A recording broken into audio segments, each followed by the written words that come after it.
پیچھے کھڑے ہوتے ہیں، آگے کی صفیں چھوڑ دیتے ہیں۔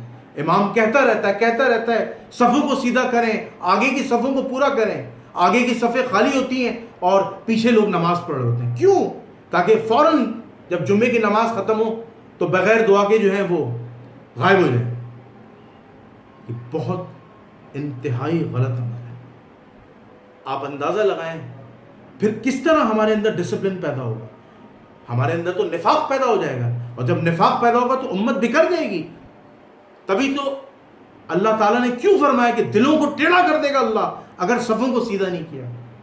آپ دیکھ لیں ہر مسجد میں آپ جا کے دیکھیں، کہیں نہ کہیں صف ٹیڑھی ہوگی، کہیں نہ کہیں صفیں خالی ہوں گی، پیچھے صف میں نماز پڑھو گی۔